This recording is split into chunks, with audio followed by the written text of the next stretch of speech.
സാഹിത്യകാരനൊക്കെ എന്നോട് സ്നേഹം കൊണ്ടാണെങ്കിലും അതൊന്നുമല്ല.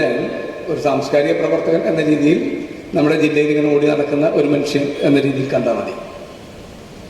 ഏറ്റവും പ്രധാനപ്പെട്ട ഒരു വിഷയം, സഹദേവൻ കെ സഹദേവൻ ഇങ്ങനത്തെ ഒരു വർക്ക് ആദ്യത്തെ തന്നെ ഇപ്പോൾ വന്ന പുസ്തകത്തിന് മുമ്പ് തന്നെ ഇന്ത്യയിലെ കർഷക സമരത്തെപ്പറ്റി തീക്ഷ്ണമായ ഘട്ടത്തിൽ അതിൻ്റെ മുഴുവൻ ഡീറ്റെയിലും എടുത്തുകൊണ്ട് കേരളത്തിലെ സാംസ്കാരിക രാഷ്ട്രീയ പ്രവർത്തകർക്ക് പാഠപുസ്തകമാകുന്ന രീതിയിൽ പുസ്തകം ഇറക്കിയിരുന്നു. ഈ നമ്മുടെ ബ്ലൂ എക്കണോമി കരുത്ത് അതുമായി ബന്ധപ്പെട്ട വിവാദങ്ങൾ സൃഷ്ടിക്കപ്പെട്ട സമയത്തും ബ്ലൂ എക്കണോമിയുമായി ബന്ധപ്പെട്ടുകൊണ്ട് ഒരു കൃതി വന്നിട്ടുണ്ട്. ഇത്തരത്തിൽ നിരന്തരമായി കേരളത്തിലെ രാഷ്ട്രീയ സാംസ്കാരിക പ്രവർത്തകരെ പഠിപ്പിക്കുക, വളരെ കൃത്യമായി അതിൻ്റെ ഡീറ്റെയിലേക്ക് പോയി ആളുകളിലേക്ക് അതിൻ്റെ ആശയം എത്തിക്കുക എന്ന ഒരു പ്രക്രിയയുടെ ഏറ്റവും പുതിയ ഒരു രൂപത്തിലാണ് ഇപ്പം ഈ മുറിവേറ്റ മോദി ദശകം എന്ന പുസ്തകം. ഏകദേശം 600 ചില്ലാനം പേജ് വരുന്ന 604 പേജാണ് എൻ്റെ ഓർമ്മ, ഞാൻ വായിച്ചിരുന്നു. 604 പേജ് വരുന്നൊരു പുസ്തകം. തീർച്ചയായിട്ടും അത് വളരെ ഫലപ്രദമായൊരു പുസ്തകമാണ്. സമസ്ത മേഖലയിലും കഴിഞ്ഞ 10 വർഷത്തിനുള്ളിൽ എന്തെല്ലാം അപകടങ്ങളാണ് ഈ രാജ്യത്ത് ഉണ്ടായിത്തീർന്നത് എന്നാണ്. എനിക്കതിന് ദീർഘമായ സമയം എടുക്കുന്നില്ല.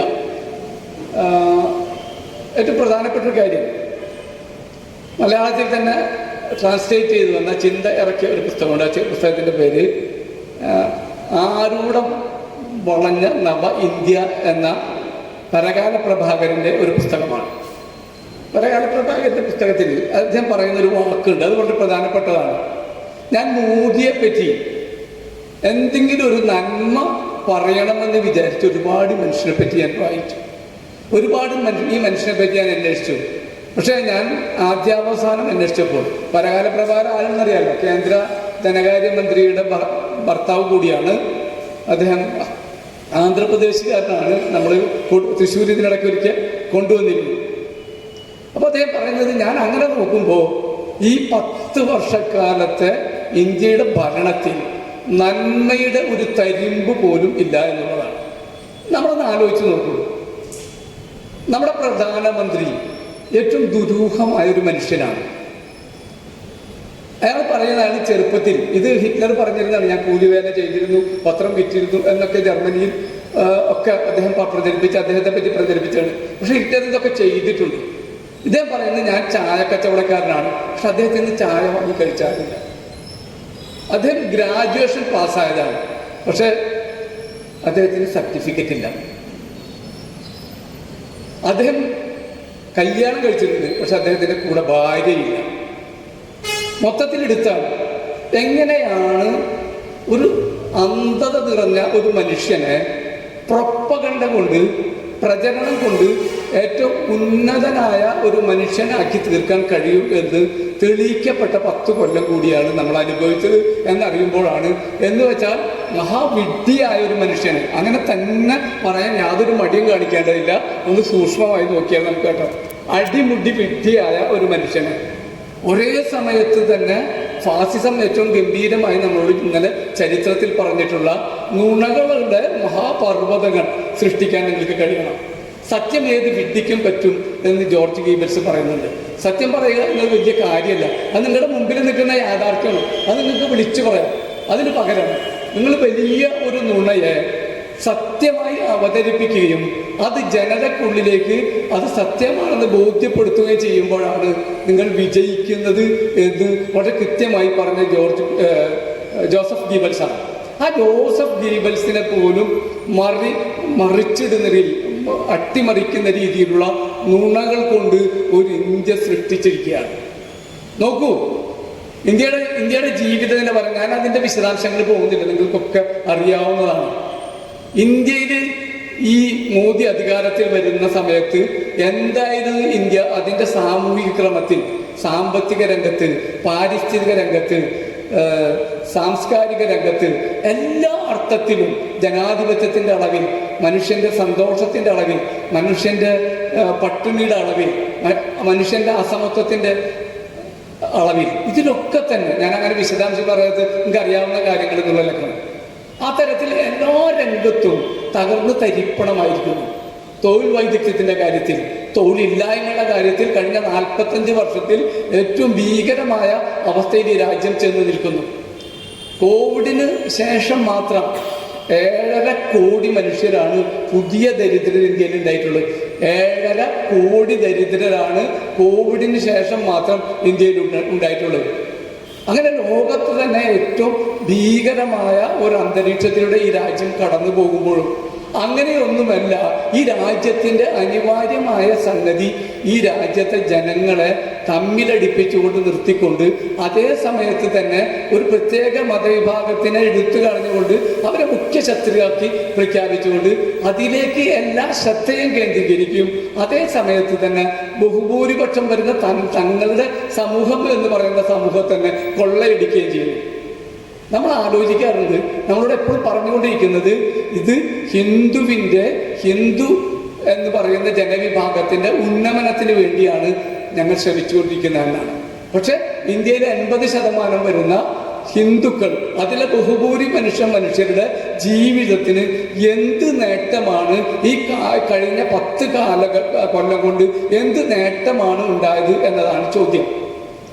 ഞാൻ റേഷൻ പീടിയപ്പോൾ ജന്മം കൊണ്ട് ഞാൻ മുസ്ലിമാണ്, കർമ്മം കൊണ്ടല്ലെങ്കിലും.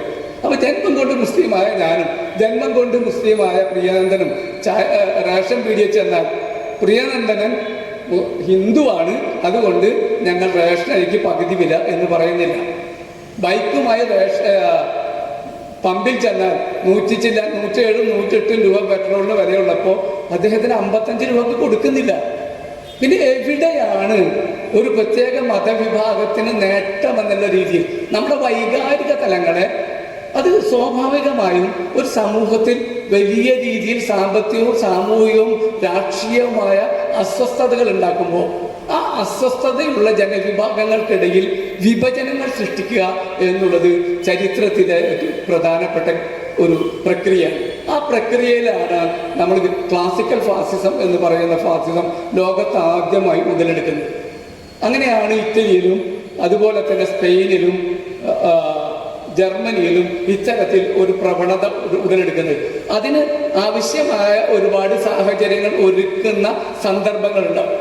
ഇന്ത്യയിൽ തന്നെ മുസ്ലിങ്ങളെ പറ്റി പറയുമ്പോൾ എളുപ്പത്തിൽ മുസ്ലിങ്ങളോട് വിരുദ്ധത തോന്നാവുന്ന, ക്രിസ്ത്യാനികളെക്കാൾ കൂടുതൽ മുസ്ലിങ്ങളോട് വിരുദ്ധത തോന്നാവുന്ന ഒരുപാട് ഘടകങ്ങളുണ്ട്.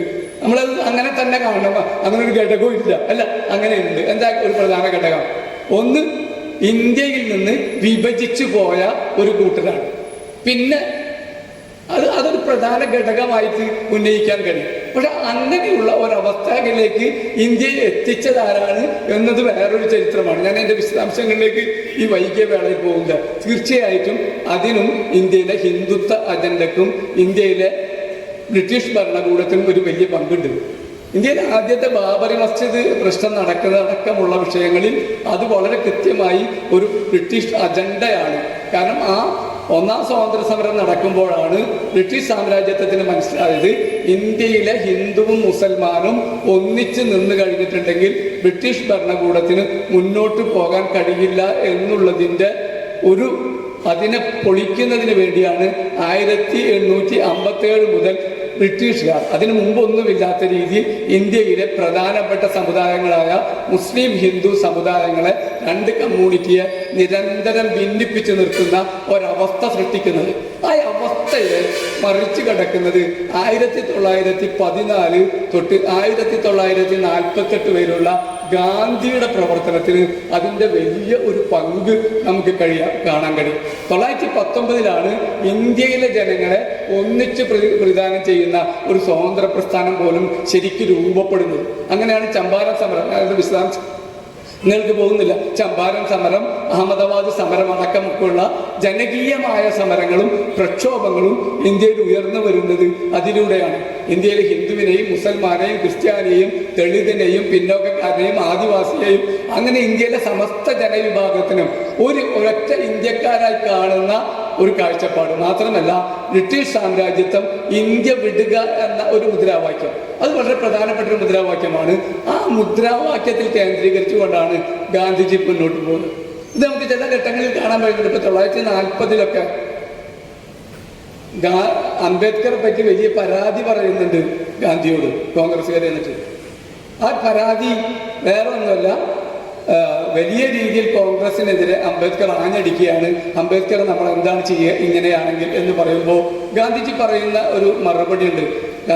ഗാന്ധിയെക്കുറിച്ച് 1914 1948 എന്ന് പറയുന്ന രാമേന്ദ്ര ഗുഹയുടെ ഒരു പുസ്തകമുണ്ട്. ആ പുസ്തകത്തിൽ വളരെ കൃത്യമായി പറയുന്നുണ്ട്.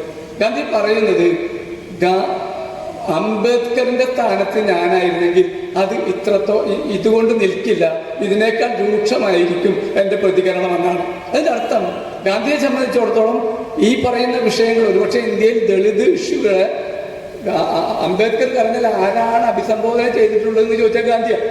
അങ്ങനെ ഒരു പ്രശ്നമുണ്ട്. പലപ്പോഴും നമ്മൾ ഉന്നയിക്കാതെ പോകുന്നു. ഗാന്ധി കയ്യിൽ ഒരുപാട് പരിമിതികൾ ഉണ്ടാകുന്നുണ്ട്. ഗാന്ധിയുടെ ബോധങ്ങളിൽ പരിമിതിയുണ്ട്. കാരണം 1920 മതത്തിൽ നിന്ന് മാറ്റി നിർത്തി രാഷ്ട്രീയത്തെ കൊണ്ടുപോകാൻ കഴിയില്ല എന്ന് പറഞ്ഞ ഒരാളാണ് ഗാന്ധി. 1940 ശേഷമാണ് ഒരു രാജ്യത്ത് ഒരു മതം മാത്രമേ ഉള്ളൂ എങ്കിൽ പോലും ആ മതത്തിനെ രാഷ്ട്രീയത്തിൽ അടുപ്പിക്കാൻ പറ്റില്ല എന്ന് പറയുന്ന ഒരു ഗാന്ധി ഉണ്ടാകുന്നത്. ജാതി വ്യവസ്ഥയെ പറ്റി ഗാന്ധിയെ പഠിപ്പിക്കുന്ന പ്രധാന പങ്ക് വഹിച്ച മനുഷ്യന്റെ പേര് ശ്രീനാരായണ ഗുരു എന്നാണ്. അങ്ങനെ പറയാൻ ഗുരുവിന് കഴിയും. അത് മറ്റൊന്നും കൊണ്ടല്ല. ഗുരു ആദ്യാവസാനം ഒരുപക്ഷെ ഇന്ത്യക്ക് തന്നെ സംഭാവന ചെയ്ത ഒരുപാട് ആശയങ്ങളുണ്ട്. ഒരുപക്ഷെ മലയാളി ഇപ്പോഴും നമ്മുടെ പ്രതിരോധത്തിന്റെ, നമ്മുടെ സമരത്തിന്റെ ഏറ്റവും വലിയ ഊർജ്ജ കേന്ദ്രമായി നമ്മളിപ്പോഴും വേണ്ട വിധത്തിൽ ശ്രീനാരായണ ഗുരുവിനെ കണ്ടെത്തിയോ എന്ന് ചോദിച്ചാൽ ഉണ്ട് എന്നുള്ള അഭിപ്രായം എനിക്കില്ല. പക്ഷെ നമ്മൾ ശ്രീനാരായണ ഗുരുവിനെ വായിക്കുമ്പോൾ നമുക്കത് പ്രകടമായി നമുക്ക് കിട്ടുന്നുണ്ട്. ഉണർന്ന് കിടന്നുണ്ടാകുന്നതെല്ലാം ഒരു ജാതി, ഇതിലപ്പുറം മനുഷ്യനെ എങ്ങനെ ചിത്രീകരിക്കും? ഉണർന്ന് കിടന്നുണ്ടാകുന്നതെല്ലാം ഒരൊറ്റ ജാതി, മനുഷ്യജാതി. അങ്ങനെ ഒരു ജാതിയേ ഉള്ളൂ. 1924 കുറെ കൂടി വ്യത്യസ്തമായിട്ട് തന്നെ ശ്രീനാരായണ ഗുരു പറയുന്നുണ്ട് കാര്യങ്ങൾ. മതത്തെ പറ്റിയുള്ള സങ്കല്പങ്ങൾ മാറുന്നുണ്ട്. ശ്രമണ മതവും വൈശ്യമതവും ശൈവമതവും അതുപോലെ ഒരുപാട് ആശയങ്ങൾ, ബ്രാഹ്മണ മതവും ഒക്കെ ചാർവാക മതവും ഒക്കെ അടങ്ങുന്ന മതങ്ങൾ ചേർന്ന രൂപത്തെയല്ലേ നിങ്ങൾ ഹിന്ദു മതം എന്ന് വിളിക്കുന്നത്? ഇതിനൊക്കെയുള്ള വ്യത്യാസം ഞാൻ പറയുന്നില്ല, നിങ്ങൾക്കറിയാവുന്ന. ഈ പറയുന്ന ശൈവവും ബ്രാഹ്മണവും ചാർവാകവും ഒക്കെ ആകുമ്പോൾ എത്ര വ്യത്യസ്തമായിരിക്കും. അതിനെല്ലാം കൂടിയാണ് നിങ്ങൾ ഹിന്ദുക്കൾ എന്ന് വിളിക്കുന്നതെങ്കിൽ നിങ്ങൾക്ക് അവിടെയാണ് ഒരു മതം എന്ന ശ്രീനാരായണ ഗുരുവിന്റെ സങ്കല്പം വരുന്നത്. അവിടെയാണ് അദ്ദേഹം പറയുന്നത്, ബുദ്ധന്റെ കാരുണ്യവും ക്രിസ്തുവിന്റെ സ്നേഹവും മുഹമ്മദിന്റെ സാഹോദര്യവും ശങ്കരന്റെ ജ്ഞാനവുമുള്ള ഒരു ചിന്ത ഈ രാജ്യത്ത് ഉയർന്നു വന്നാൽ എന്ത് അപകടമാണുള്ളത് എന്ന് ചോദിക്കുന്നത്. 1916 തന്നെ നമ്മൾ ജാതി വിട്ടിരിക്കുന്നു എന്ന് പറയുന്നുണ്ട്. ഇനി ക്ഷേത്രങ്ങളുടെ ആവശ്യമില്ലെന്ന് പറയുന്നുണ്ട്. അത്തരത്തിൽ ഏറ്റവും ഉജ്ജ്വലമായി ചിന്തിച്ച, ഏറ്റവും ഉജ്ജ്വലമായി ആലോചിക്കപ്പെട്ട ഒരുപാട് ചിന്തകൾ നമുക്കുണ്ട്. പക്ഷെ നമ്മൾ നോക്കൂ, അത്തരം ഗുരുവിനെ അടക്കം എങ്ങനെ അട്ടിമറിച്ച് തങ്ങളുടേതാക്കി മാറ്റാം എന്ന് അവർ ആലോചിക്കുകയും അതിനനുസരിച്ച് അജണ്ടകൾ സെറ്റ് ചെയ്യുകയും ചെയ്യുന്നു. ഭൂമിയിൽ ഒരു പട്ടിയെങ്കിലും പട്ടിണി കിടക്കണമെന്ന് ആകാശത്തിരിക്കുന്ന ഒരു ദൈവം തീരുമാനിക്കുകയാണെങ്കിൽ ആ വൃത്തികെട്ട ദൈവത്തിന് ഞാൻ എതിരാണ് എന്ന് പറഞ്ഞ ആളുടെ പേരാണ് വിവേകാനന്ദൻ. അതുകൊണ്ടാണ് എം വിജയമാഷി ചോദിച്ചത്, അമേരിക്കയിൽ ചെന്നുകൊണ്ട് ശ്രീനാരായണ ഗുരു പറഞ്ഞ വിവേകാനന്ദൻ പറഞ്ഞ ഒരു വാക്ക് സഹോദരി സഹോദരന്മാർ എന്നാണ്, അല്ലെ? മൈ സിസ്റ്റേഴ്സ് ആൻഡ് ബ്രദേഴ്സ്, അല്ലെങ്കിൽ ബ്രദേഴ്സ് ആൻഡ് സിസ്റ്റേഴ്സ് എന്ന വാക്കാണ് ഗുരു പറഞ്ഞത്. എന്നിട്ട് പിന്നെ വിജയമാഷ് പറയുന്നൊരു വാക്ക് ഇതാണ്, എങ്ങനെയാണ് ഒരു സംഘപരിവാറുകാരന് അന്യപദത്തിൽപ്പെട്ട മനുഷ്യനെ നോക്കി സഹോദരി സഹോദരന്മാരാ എന്ന് വിളിക്കാൻ കഴിയുക? പിന്നെ എങ്ങനെയാണ് നിങ്ങൾക്ക് വിവേകാനന്ദനെ ചേർത്ത് നിർത്താൻ കഴിയുക? അപ്പൊ ഈ തരത്തിൽ ഈ രാജ്യത്ത് തന്നെ ഉയർന്നു വന്ന മനുഷ്യപക്ഷ സ്പിരിച്വൽ ചിന്തകളെ അടക്കം അട്ടിമറിച്ചുകൊണ്ട് എന്തിനേറെ ഏറ്റവും ഭീകരമായ രീതിയിൽ മനുഷ്യ പുരോഗതിക്ക് ഏറ്റവും ഉപകാരപ്പെടുന്ന യുക്തിചിന്തകൾ കൊണ്ടു നടക്കുന്ന ആളുകളെ പോലും തങ്ങളുടെ ഭാഗത്ത് നിർത്തിക്കൊണ്ട്, ഞാൻ ഇന്നലെ ഞെട്ടിക്കുന്നൊരു, അങ്ങനെ വല്ലാതെ ഞെട്ടുന്ന രീതിയിലല്ലെങ്കിലും അത് പറഞ്ഞ് രവിചന്ദ്രൻ പറഞ്ഞൊരു വാക്ക് ഇന്നലെ മിനിയാതെ ഞാൻ കണ്ടത്, ലെഫ്റ്റ് എന്ന് പറഞ്ഞാൽ ഇസ്ലാം എന്നാണ്. ഇതാലോചിച്ചു പോകും. ലെഫ്റ്റ് എന്ന വാക്കിന്റെ അർത്ഥം, ഇടതുപക്ഷം എന്ന വാക്കിന്റെ അർത്ഥം ഇസ്ലാം എന്നാണ്. അപ്പൊ എത്ര ഭീകരമായാണ്, ഏതെല്ലാം തരത്തിലാണ് ഇവർ അജണ്ടകൾ വളരെ കൃത്യമായി സെറ്റ് ചെയ്ത് നമ്മുടെ രാജ്യത്ത് അനുഭവിപ്പിച്ചുകൊണ്ടിരിക്കുന്നത്. നമ്മൾ ഉദ്ദേശിക്കുന്ന ടാർഗറ്റ് അല്ല, അതൊരു ഭീകരമായ ടാർഗറ്റാണ് ഈ രാജ്യത്ത് നടക്കുന്നത് എന്ന് തിരിച്ചറിയാതെ ആ ടാർഗറ്റിനെ പൊളിക്കുന്നതിന് വേണ്ടി ഏറ്റവും വലിയ പ്രവർത്തനം നടക്കേണ്ട ഇടത്തിന്റെ പേര് കുടുംബം എന്നാണ്, അയൽപക്കം എന്നാണ്, നമ്മുടെ പരിസരം അങ്ങനെ തന്നെയാണ്. എന്താണ് അധികാരവുമായി ബന്ധപ്പെട്ട് കുടുംബത്തിൽ നമ്മൾ നടപ്പാക്കിക്കൊണ്ടിരിക്കുന്നത് എന്ന ചോദ്യം ഏറ്റവും പ്രസക്തമാണ്. ലോകത്ത് ഇന്നേ വരെ ഫാസിസത്തെ പറ്റിയും വംശീയതയെ പറ്റിയും നടന്ന എല്ലാ പഠനങ്ങളും തെളിയിക്കുന്നത് അതിൻ്റെ ഏറ്റവും മൂലക്കല്ല്, വംശീയതയുടെയും ഫാസിസത്തിൻ്റെയും ഏറ്റവും വലിയ മൂലക്കല്ല് പ്രവർത്തിക്കുന്നത് വീടിനകത്താണ്. ഏത് സമൂഹത്തിൽ മാത്രം ഫാസിസം ഇല്ലാതാകും എന്ന ചോദ്യത്തിന് ഉത്തരമായി കാണുന്ന ഒരു കാര്യം, അത് പുരുഷ കേന്ദ്രീകൃതമാകുന്ന ഏത് സമൂഹത്തിലും ഫാസിസം വളർന്നു വരാനുള്ള സാധ്യത അതിൻ്റെ അങ്ങേയറ്റമാണ്. ഞാൻ കൂടി പറയാം, പുരുഷ കേന്ദ്രീകൃതമാകുന്ന ഒരു സമൂഹത്തിൽ, പുരുഷ കേന്ദ്രീകൃതമല്ലാതാകുന്ന ഒരു സമൂഹത്തിൽ മാത്രമേ ഫാസിസം ഇല്ലാതാകുള്ളൂ. പുരുഷ കേന്ദ്രീകൃതമാകുന്ന ലോകത്തെ ഏത് സമൂഹത്തിലും ഫാസിസത്തിന്റെ സാധ്യതയുണ്ട്. കാരണം അധികാരങ്ങൾ പ്രവർത്തിക്കുന്നത് അവിടെയാണ്. നമ്മൾ നോക്കൂ, നമ്മുടെ വീടിനകത്ത് ജനാധിപത്യത്തിന്റെ എന്തോരം എലമെന്റ് പ്രവർത്തിക്കുന്നുണ്ട്. നമ്മുടെ ഭാര്യ, നമ്മുടെ കുഞ്ഞുങ്ങൾ, നമ്മുടെ പെങ്ങന്മാർ, നമ്മുടെ അമ്മ, ഇവരോടൊക്കെ എടുക്കുന്ന എത്ര ജനാധിപത്യപരമായാണ് നമ്മൾ പെരുമാറുന്നത്. അവരുടെ അവകാശങ്ങൾ, അവരുടെ ജനാധിപത്യ അവകാശങ്ങൾ, അവർക്ക് അവരുടെ ആവശ്യങ്ങൾ ഉന്നയിക്കാനുള്ള സാധ്യതകൾ, ആ സാധ്യതകളെയൊക്കെ എത്രത്തോളം നമ്മൾ കുടുംബത്തിനകത്ത് നമ്മൾ വകവെച്ചു കൊടുക്കുന്നുണ്ട്. അതുപോലെ തന്നെ നമ്മുടെ ചുറ്റും കാണുന്ന അയൽപക്കങ്ങളുമായി, നമ്മുടെ ചുറ്റും കാണുന്ന മനുഷ്യരുമായി നമുക്ക് ഈ പുതിയ കാലത്ത് എന്ത് ബന്ധമാണുള്ളത്? തീർച്ചയായിട്ടും അതൊട്ടും മെച്ചപ്പെട്ട ബന്ധമല്ല എന്ന് എനിക്ക് ഉറപ്പിച്ച് പറയാൻ പറ്റും. മനുഷ്യനെ കാണുകയും അവനോട് സംസാരിക്കുകയും അവനുമായി കമ്മ്യൂണിക്കേറ്റ് ചെയ്യുകയും അവൻ്റെ പ്രയാസങ്ങൾ അറിയുകയും ചെയ്യുന്ന ഒരു സാമൂഹ്യ പ്രക്രിയ വളർത്തിയെടുത്തില്ലെങ്കിൽ, അതിനെ ഞാൻ വിജയമാഷ മനോഹരമായി മലയാളത്തിൽ പറഞ്ഞിട്ടുള്ളൂ. അതിനെ മാഷ് പറയുന്നത് ഒരു ക്രിസ്തീയ അയൽപക്ക ബന്ധം എന്ന് തന്നെയാണ്. എന്ന് വെച്ചാൽ എല്ലാ അർത്ഥത്തിലും അയൽപക്കക്കാരൻ്റെ താങ്ങും തണലുമായി ഇരുകൂട്ടരും മാറുന്ന ഏറ്റവും ജനാധിപത്യപരമായ മനോഹരമായ ഒരവസ്ഥയാണ് പറയുന്നത്. അങ്ങനെ നമുക്ക് സൃഷ്ടിക്കാൻ കഴിഞ്ഞില്ലെങ്കിൽ എന്താ സംഭവിക്കുക? സ്വാഭാവികമായും ഇത്തരം ഇടങ്ങളിലൊക്കെ തന്നെ കയറി പറ്റുന്നത് ഏതാണ്? ഒരുപാട് തരത്തിലുള്ള അന്ധവിശ്വാസങ്ങളും അനാചാരങ്ങളും നമ്മുടെ സമൂഹത്തിൽ കൊണ്ടുവരിക. അതുപോലെ തന്നെ അറപ്പിൻ്റെയും വെറുപ്പിൻ്റെയും വിദ്വേഷത്തിൻ്റെയും ഒരു ആശയം അവരുടെ മനസ്സിൽ സ്ഥാപിച്ചെടുക്കാനും തീർച്ചയായിട്ടും ആർക്ക് കഴിയും? ഈ ഫാസിസ്റ്റുകൾക്ക്, ഏത് തരത്തിലുള്ള ഫാസിസ്റ്റുകൾക്കും മതമൗലികവാദികൾക്കും കഴിയും. മനുഷ്യൻ അവൻ്റെ അരക്ഷിതാവസ്ഥയും അവൻ്റെ പ്രശ്നങ്ങളിലേക്ക് കടന്നു ചെല്ലുകയും അവനോട് സംസാരിക്കുകയും ചെയ്യുന്ന മനുഷ്യൻ്റെ വാക്കുകളെ അവൻ കേൾക്കും. നിങ്ങളുടെ ഉള്ളിലേക്ക് സ്നേഹത്തിൻ്റെയും കാരുണ്യത്തിൻ്റെയും ആർദ്രതയുടെയും അപര സ്നേഹത്തിൻ്റെയും ഒക്കെ ആശയങ്ങളെ എങ്ങനെ നമുക്ക് കൊണ്ടുവരാൻ പറ്റുമോ അതേ തീവ്രതയോടെ കൂടെ തന്നെ വെറുപ്പിൻ്റെയും അറപ്പിൻ്റെയും വിദ്വേഷത്തിൻ്റെയും വിഭജനത്തിൻ്റെയും ഒക്കെ തന്നെ ആശയങ്ങളെ, പകയുടെയും മനുഷ്യൻ്റെ ഉള്ളിൽ പക സൃഷ്ടിക്കുന്ന ഒരുപാട് അന്തരീക്ഷങ്ങൾ സൃഷ്ടിക്കാൻ തീർച്ചയായിട്ടും നമ്മുടെ പ്രവർത്തനങ്ങൾ കൊണ്ട് കഴിയും. ഇതാണ് നിരന്തരമായി ഫാസിസ്റ്റുകൾ പറഞ്ഞുകൊണ്ടിരിക്കുന്നത്. ഇന്ത്യയിൽ ഉത്തരേന്ത്യയിലെ മുസ്ലിങ്ങളുടെ ജീവിതം ഇന്ന് എന്ന് പറയുന്നത്, ഇന്ത്യയിലെ വിഭജിക്കപ്പെടുമ്പോൾ ഇന്ത്യയിലെ ഏറ്റവും സമ്പന്നമായ മുസ്ലിങ്ങളാണ് പ്രധാനമായും പാകിസ്ഥാനിലേക്ക് യാത്ര തിരിച്ചത്. പിന്നെ അവിടെ ഉണ്ടായിരുന്ന കുറേ മനുഷ്യർ, അത് കഴിഞ്ഞാൽ ഇന്ത്യയിൽ അവശേഷിച്ച സത്യത്തിൽ ഇന്ത്യയിലെ ഏറ്റവും ദരിദ്രനാരായണന്മാരായ നെയ്ത്തുകാരായ പട്ടുനൂൽപ്പണിക്കാരായ കർഷകരായ അതുപോലെ തന്നെ പട്ടം പറത്തുന്ന ഗുജറാത്തിലൊക്കെ അതൊരു പ്രധാന തൊഴിലായിരുന്നു. അങ്ങനെ തുടങ്ങി കാർഷിക തൊഴിലാളികളായ വലിയ ഒരു ജനവിഭാഗം എന്ന് വെച്ചാൽ ഇന്ത്യൻ ദളിതുകളുടെ ജീവിത നിലവാരത്തിന് ഒപ്പം നിൽക്കണം. കേരളം നോക്കിയായിട്ട് ഇന്ത്യയെ കാണണ്ട.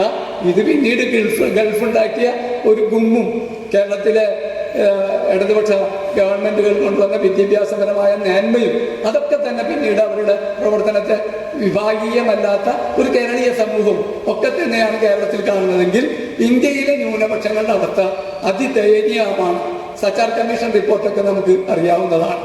അപ്പൊ ആ തരത്തിലുള്ള ഈ ദരിദ്രരിൽ ദരിദ്രരായിട്ടുള്ള മനുഷ്യരെ പറ്റിയാണ് ഇവർ സമ്പന്നമായി ഏറ്റവും മികച്ചതാണ് എന്നാണ് പറയുന്നത്.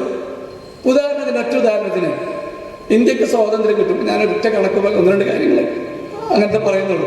ഇന്ത്യക്ക് സ്വാതന്ത്ര്യം കിട്ടുമ്പോൾ ഇന്ത്യയിലെ ജനസംഖ്യ വളർച്ച, അത് പ്രത്യുൽപാദന നിരക്ക് എന്നാണ് അതിന് പറയുന്ന വാക്ക്. പ്രത്യുൽപാദന വളർച്ച എന്നാണ് ടീച്ചർ അല്ല ഡോക്ടർ ടീച്ചർ 5.9 ജനസംഖ്യാ വർധന പറയുന്നത്. ആ ജനസംഖ്യാ വർധനവിൻ്റെ അളവ് 5.9 ഈ 5.9 എന്ന് പറയുന്നത് ഭീകരമാണ്, സംശയമൊന്നുമില്ല, വലിയ അളവാണ്. പക്ഷെ ദീർഘകാലമായിട്ടുള്ള നമ്മളുടെ പ്രവർത്തനം കൊണ്ട്, ഇന്ത്യയിലെ വിവിധ ഗവൺമെന്റുകളുടെ പ്രവർത്തനം കൊണ്ട് ഇപ്പോൾ അത് 2.2 എന്ന് വെച്ചാൽ ഒരു രാജ്യത്തിന് ആവശ്യമായ ജനസംഖ്യാ നിരക്ക് മാത്രമാണ് ഇപ്പോൾ ഇന്ത്യയിൽ നടക്കുന്നത്, ഏത് മതജനവിഭാഗത്തിന്റെ ഇടയിലും. പക്ഷെ ഇപ്പോഴും ഇന്ത്യയുടെ പ്രധാനമന്ത്രി പറഞ്ഞുകൊണ്ടിരിക്കുന്നത് ഇന്ത്യയിലെ ജനസംഖ്യാ നിരക്ക് ചില പ്രത്യേക വിഭാഗങ്ങളിൽ വർധനമെന്നാണ്. ഇത്തരത്തിൽ ഒരു നുണയല്ല, ഏത് വിഷയത്തിലും നുണ പറയുക. ഉദാഹരണത്തിന് അതിൽ പരകാല പ്രഭാകരന്റെ പുസ്തകത്തിൽ പറയുന്നുണ്ട്. ഉദാഹരണത്തിന് 6 ലക്ഷത്തോളം ഗ്രാമങ്ങളിലാണ് ഇന്ത്യയിൽ 6 ലക്ഷം ഗ്രാമങ്ങളിലാണ് ഇലക്ട്രിസിറ്റി കിട്ടിയാൽ സമ്പൂർണ്ണ ഇലക്ട്രിസിറ്റി കിട്ടി എന്നാണ് എൻ്റെ ഒരു കണക്ക്. മോദി 10 കൊല്ലം മുമ്പ് അധികാരത്തിൽ വരുമ്പോൾ 18,000-ഓളം ഗ്രാമങ്ങൾ ഒഴികെയുള്ള ഗ്രാമങ്ങളിൽ മുഴുവൻ ഇലക്ട്രിസിറ്റി കിട്ടിയിട്ടുണ്ട്. ഞാൻ പറഞ്ഞ കണക്കൊന്ന് ശ്രദ്ധിച്ചു. 6 ലക്ഷത്തിൽ 18,000 ഗ്രാമങ്ങൾ ഒഴികെയുള്ള ഇന്ത്യയിലെ മുഴുവൻ ഗ്രാമങ്ങളിലും ഇലക്ട്രിസിറ്റി കിട്ടിയിട്ടുണ്ട്. മോഡിയുടെ ഈ 10 വർഷം കൊണ്ട് ഈ ഇലക്ട്രിസിറ്റി കിട്ടി എന്നൊക്കെ പറഞ്ഞാൽ 12 മണിക്കൂർ തൊട്ട് 14 മണിക്കൂർ വരെ ലോക്ക്ഡൗണുള്ള അല്ലെങ്കിൽ ഇലക്ട്രിസിറ്റി കട്ടുള്ള ഗ്രാമങ്ങളടക്കം ഉണ്ട്. അതവിടെ കേട്ടെ. എങ്കിലും അങ്ങനെയാണ്. മോദി വന്ന ഈ 10 വർഷം കൊണ്ട് ഈ 18,000 ഗ്രാമങ്ങളിൽ കൂടി ഇലക്ട്രിസിറ്റി കൊടുത്തിട്ടുണ്ട്. പക്ഷെ വാർത്ത എങ്ങനെയാണെന്നറിയാം. മോദി അധികാരത്തിൽ വന്നതോടുകൂടി ഇന്ത്യ മുഴുവൻ സമ്പൂർണമായും വൈദ്യുതീകരിച്ചു എന്നാണ് വാർത്ത.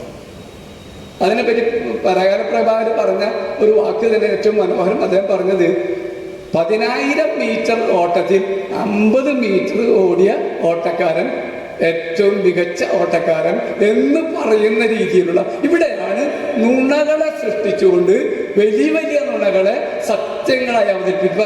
ബേട്ടി ബച്ചാവോ ബേട്ടി പഠാവോ എന്ന് പറയുന്ന ഒരു മുദ്രാവാക്യം, അതിനെപ്പറ്റിയൊരു കണക്കുണ്ടായി.